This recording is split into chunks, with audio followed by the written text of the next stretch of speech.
की रसोइयों से निकलकर पश्चिमी एशिया के मीठे इतिहास का हम सफर बनने तक, मैदे में मोहब्बत की तरह घुली चीनी के चाशनी बन जाने तक, धीमी आंच पर कुरकुरी होने तक, फिर जुबान पर रखते ही मुंह में बिखर जाने तक, और गले से नीचे उतरने के घंटों बाद भी हर बार जिक्र होने पर उस जायके के जिंदा हो जाने तक। बस यही है उन 3 लफ्जों की कहानी जिसे कहते हैं जलेबी।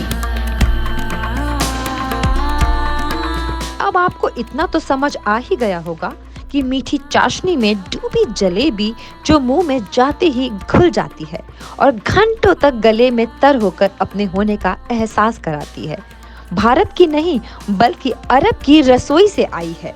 और इसे लाने वाले थे टर्किश और पर्शियन व्यापारी जो यहाँ आए थे व्यापार करने और दे गए ये मीठी सी सौगात। अच्छा, खास बात यह है कि भारत की ना होने पर भी ये इतनी अपनी सी लगती है कि हमारी राष्ट्रीय मिठाई भी बन गई और बच्चे बच्चे की जुबान को मीठा कर गई। और तो और कई मुहावरे बन गए हैं, जैसे तुम तो जलेबी की तरह सीधे हो। यहाँ तक कि याद है आपको एक ऐसा विज्ञापन जहाँ बच्चा घर छोड़ के चला जाता है और सिर्फ जलेबी उसकी घर वापसी कराती है। घर में तो मम्मी ने गर्मा गर्म जलेबियाँ बनाई है। जलेबी?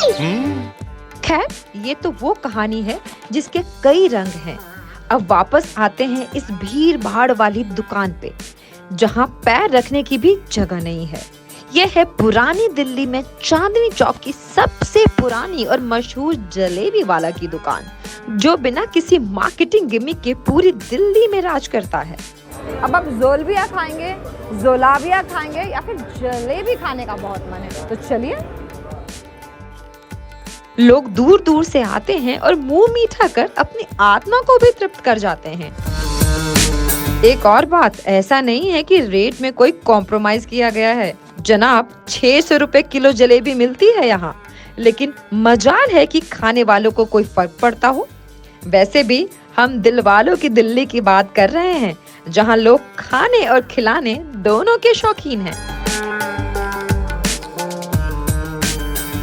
अब इसका नाम चाहे जलेबी हो या कुछ और, पर जो चांदनी चौक की जलेबी है, इसमें ऐसी क्या खास बात है कि लोग मक्खियों की तरह यहाँ पे हैं। कुछ बात तो ज़रूर होगी ना जो हम भी आए हैं यहाँ पे, तो एक बार आइए ज़रूर और चांदनी चौक की जलेबी चखिए ज़रूर।